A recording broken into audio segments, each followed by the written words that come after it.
I remember first hearing about it from my Uncle Peter, who lives in Long Beach. And when I visited him in LA for the first time, he told me about this religion that had been created by a sci-fi writer called L. Ron Hubbard, and that it was beloved of actors and celebrities, and that they used hard sales tactics.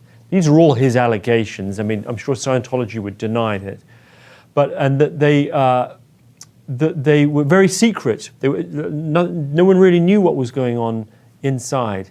And in fact, he told me, I remember him saying that if you go down and look at their base, they've got walls around it with spikes on, but the spikes don't face outward, the spikes face inward.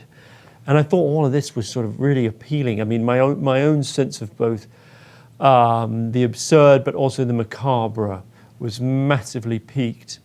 Scientology to me seems to be at a kind of junction of so many quintessentially American qualities.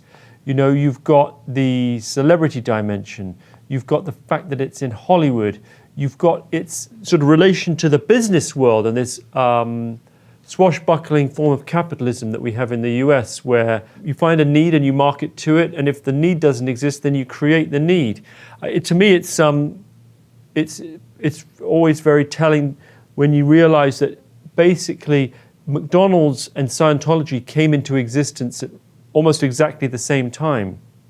Around about 1950, Dianetics was published and the first McDonald's was established. And actually as business models, they're rather similar. They both work using a franchise system. And in a sense, to me, Scientology is selling spiritual hamburgers, if you like. There's this piquancy that's added to it because of the strangeness and humor that's wrapped around it. You know, the bizarreness of the language and the ritual.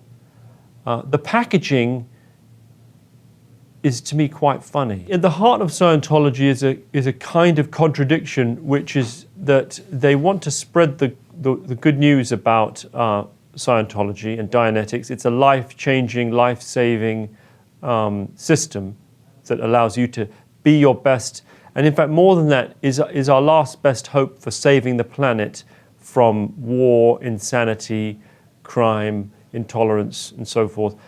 But they also don't want to give up those secrets too easily because, in fact, either because they would say you have to go through a certain path and that takes a certain orderly step and you have to sort of pay your way through to the path, which is a bridge to total freedom, as they call it.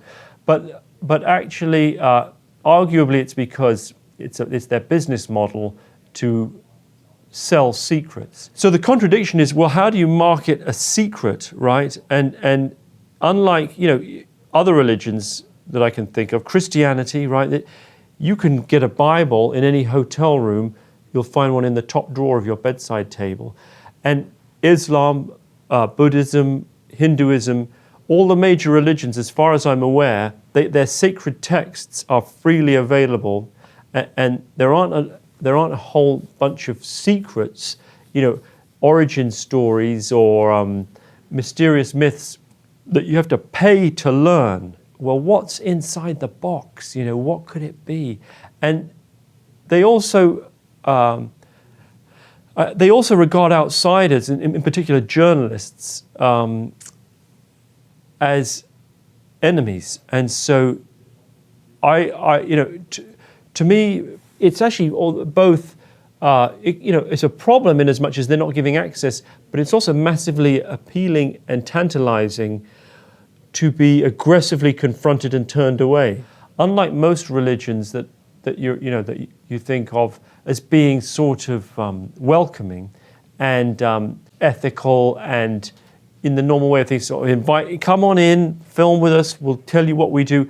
Scientology is constantly, it seems to me, kind of pushing you away and telling you that they don't want your coverage, that nothing you can say about them is going to be the truth.